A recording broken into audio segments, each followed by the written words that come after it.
மனம் கவர்ந்த பாடல்கள் அடங்கிய கீபேட் கார்வா மொபைல். விக்ரமோட வீட்டில் இருக்கிற ஒரே ஒரு கடமை அக்ஷயாவோட கல்யாணம் தான்.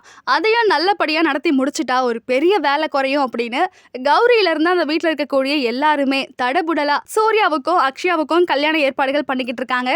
ஆனால் அக்ஷயா கூட பழகின அந்த ஒரு பர்சன் அக்ஷயாவை பிளாக்மெயில் பண்ணுறாரு. ரீசெண்டாக வந்திருக்கக்கூடிய இனியா சீரியல் ப்ரோமோவில் என்னாச்சுன்னா, அக்ஷயாவோட கல்யாணத்துக்காக நகை எடுக்க போயிருக்கும்போது அப்போதான் தெரிய வருது நகைக்கடையில் இருக்கக்கூடிய ஆள் அக்ஷயாவை ஏமாத்தினவருன்னு. அவர் அக்ஷயா கிட்டேயும் சரி இனியா கிட்டேயும் சரி ரொம்பவே கோவமா பிளாக்மெயில் பண்ணுற மாதிரி தான் பேசுகிறாரு. ஒன்று, நான் செய்கிற இதுக்கு ஓகே சொல்லுங்க, அப்படி இல்லைனா உங்கள் குடும்பம் மொத்தமும் பாய்சன் சாப்பிட்டுட்டு இறக்க வேண்டியதுதான் அப்படின்னு சொல்ல ரொம்பவே டென்ஷன் ஆகுறாங்க அக்ஷயாவும் இனியாவும். இன்னொரு பக்கம் விக்ரமோட வீட்டுக்கு விக்ரமால பாதிக்கப்பட்ட அந்த ஒரு பர்சனோட அரசியல்வாதி அப்பாவும் போலீஸும் வராங்க.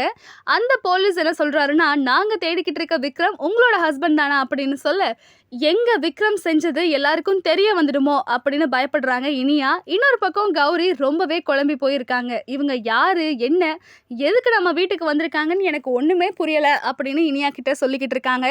இதுக்கப்புறம் என்னாச்சு? விக்ரம தேடி வந்த அவங்க விக்ரம் மேல ஆக்ஷன் எடுத்தாங்களா?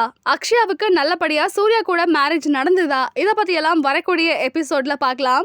போலீஸ்ல சரண்டர் ஆகி என் அப்பாவை வெளியே கொண்டு வரணும், இல்லனா உன் மாமியார் மாமனார் தோ நிக்கிறான செல்லக்குட்டி எல்லாரும் விஷத்தை குடிச்சோ சாகதான் போறாங்க.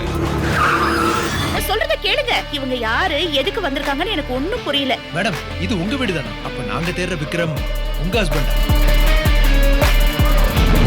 டிவி ஷோஸ் தமிழ் யூடியூப் சேனல்ல லைக் பண்ணுங்க, கமெண்ட் பண்ணுங்க, ஷேர் பண்ணுங்க, சப்ஸ்கிரைப் பண்ணுங்க.